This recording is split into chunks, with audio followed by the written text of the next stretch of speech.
Global warming से गर्माती धरती, ग्लेशियरों के पिघलने से घबराती धरती, तटों को बचा लो बतलाती धरती, पर्यावरण बचा लो समझाती धरती। आओ सब मिलकर कुछ काम करें, पर्यावरण को बचाने का प्रयास करें। ग्लोबल वार्मिंग से निजात पानी है तो जन जन में अभियान फैलानी है, पेड़ों को कटने से बचानी है, चारों ओर हरियाली फैलानी है। दोस्तों, मैं पर्यावरण प्रेमी ज्ञान प्रकाश आर्य।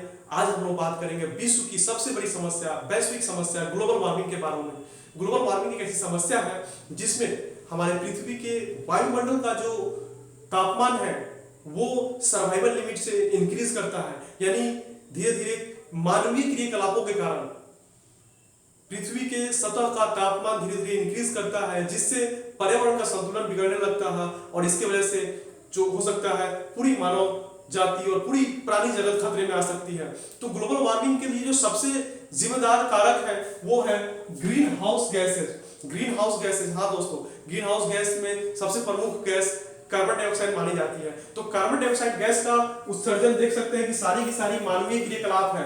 पहला देखें पावर स्टेशंस, जो हम विद्युत उत्पन्न करते हैं, जो पावर स्टेशन है, जो थर्मल पावर प्लांट्स है, जहाँ कोयले उत्पन्न यूज होते हैं विद्युत को उत्पन्न करने में, तो वहां पे 21.3% कार्बन डाइऑक्साइड उत्सर्जित होते हैं। उसके अलावा जो इंडस्ट्रीज हैं, जो आज के जगत की जो आधारभूत संरचना हो चुकी है इंडस्ट्रीज, तो इंडस्ट्रीज से 16.8% कार्बन डाइऑक्साइड उत्सर्जित होते हैं। यातायात, गाड़ियों, आज के समय में लगातार गाड़ियों की संख्या में इजाफा हो रही है और उससे निकलने वाले गैसों में 14% कार्बन डाइऑक्साइड उत्सर्जित होते हैं।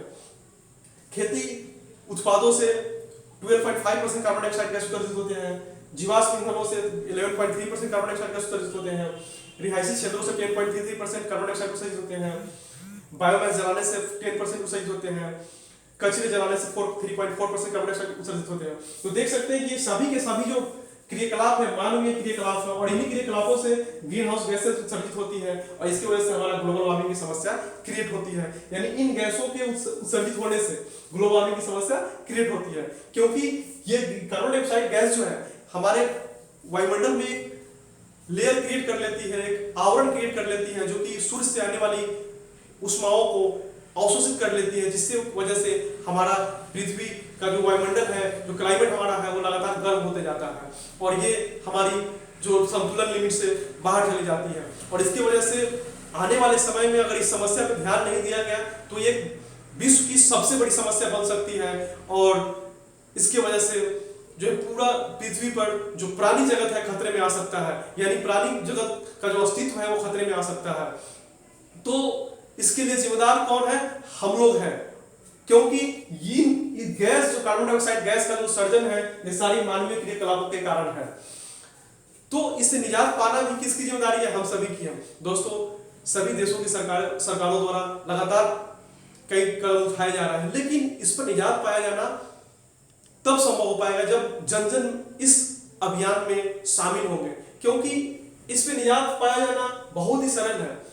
पेड़ों को लगाया जाना, पेड़ पौधों को लगाया जाना, क्योंकि हम लोग जानते हैं पेड़ पौधे जो है कार्बन डाइऑक्साइड गैस को अवशोषित करती है और ये हमारे वातावरण को संतुलित कर सकती है। तो पेड़ पौधों को लगाने से हम लोग ग्लोबल वार्मिंग की समस्या से निजात पा सकते हैं। कहा जाता है कि प्रत्येक मानव ग्लोबल वार्मिंग की समस्या से निजात पाने में अपनी सहभागिता दे सकता है। कैसे? तो पेड़ पौधों को लगाकर। तो दोस्तों, आज मेरी यही अपील है कि आइए हम सब ग्लोबल वार्मिंग की समस्या को जाने और इसकी निजात पाने के लिए प्रयास करें, क्योंकि यह समस्या आने वाले समय में सबसे बड़ी समस्या होगी और इतनी बड़ी समस्या होगी कि ये किसी विश्व युद्ध या किसी परमाणु बम के अटैक से भी बड़ी समस्या उत्पन्न हो सकती है। तो आइए समय रहते ग्लोबल वार्मिंग की समस्या से निजात पाए, अपनी सहभागिता सुनिश्चित करें, पेड़ पौधों को लगाएं। धन्यवाद।